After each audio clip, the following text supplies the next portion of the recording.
आज Doubtnut app download करें। Doubtnut पर अपने सभी गणित, रसायन विज्ञान, भौतिक विज्ञान और जीव विज्ञान के डाउट्स का करो सफाया। बस प्रश्न की फोटो खींचो, एक ही प्रश्न को क्रॉप करो और तुरंत वीडियो सोल्यूशन पाओ। अभी डाउनलोड करें। नमस्कार दोस्तों, स्वागत करता हूं आप सभी का। आपका प्रश्न है, तत्व ए का एक भाग तत्व बी के दो भाग से संयोग करता है। ठीक है ना। तत्व सी के 6 भाग तत्व बी के 4 भाग से संयोग करते हैं।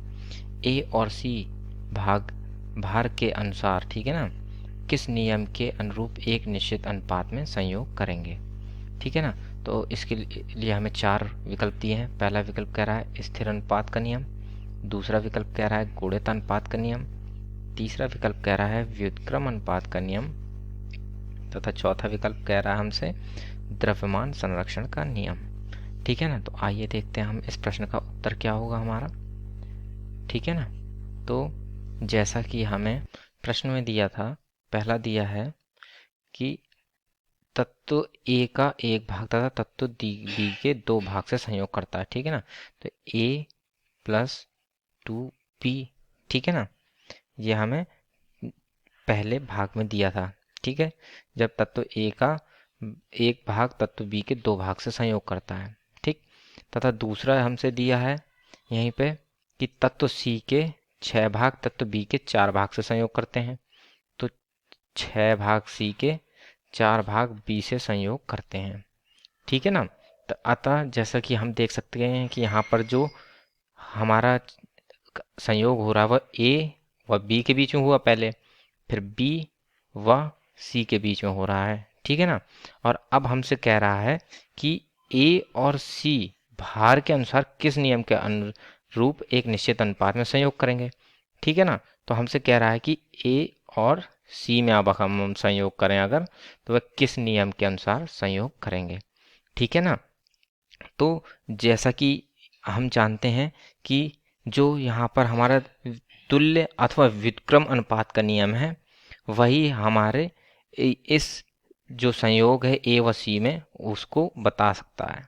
ठीक है ना। तुल्य या व्युत्क्रम अनुपात, व्युत्क्रम अनुपात नियम। ठीक है ना। ठीक। तो यही नियम हमारे इसकी इस संयोग की व्याख्या कर सकता है। तो जो ये नियम है वह क्या कहता है, ये देख लेते हैं। जब दो तत्व, ठीक है, जब दो तत्व भिन्न भिन्न, जब दो तत्वों के भिन्न भिन्न द्रव्यमान, जब दो तत्वों के भिन्न भिन्न द्रव्यमान, ठीक है ना, द्रव्यमान,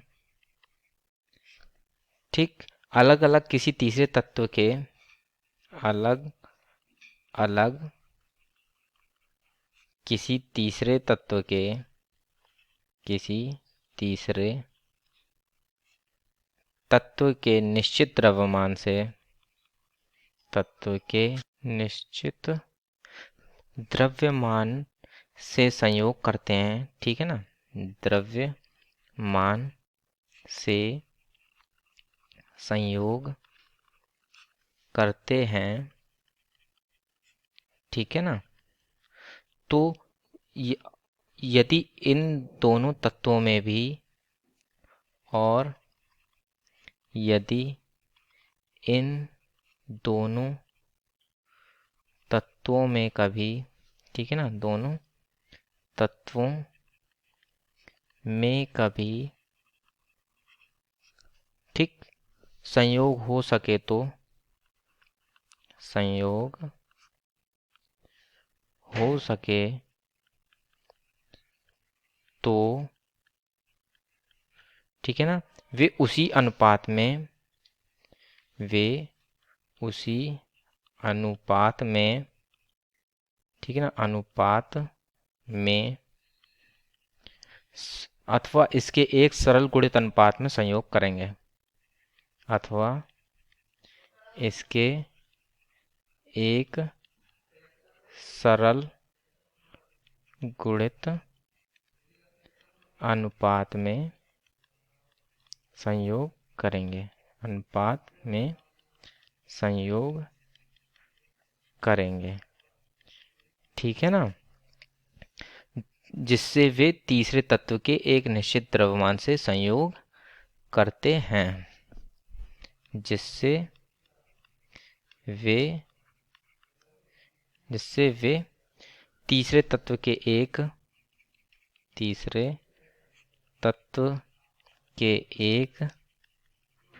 निश्चित द्रव्यमान, ठीक है ना, निश्चित द्रव्यमान से संयोग करते हैं,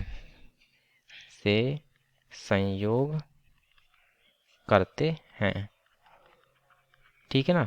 तो अब हम इस पर अपने प्रश्न के विकल्प देखते हैं और बताते हैं कौन सा विकल्प सही होगा। तो जो हम देखते हैं तो विकल्प नंबर 3 है जो व्युत्क्रम अनुपात का नियम, वह सही होगा। ठीक है ना, जैसा कि हमारे प्रश्न के हल से हमें पता चला था। ठीक है, तो अतः विकल्प नंबर 3 हमारे प्रश्न का सही उत्तर होगा। आशा करता हूँ आप सभी को उत्तर समझ में आया होगा। धन्यवाद। कक्षा 6वीं से 12वीं से लेकर नीट, IIT, JEE वो एडवांस के लेवल तक 1 करोड़ से ज्यादा छात्रों का भरोसा। आज ही डाउनलोड करें डाउटनेट ऐप या व्हाट्सएप करें अपने सारे डाउट्स 8400 400 400 पर।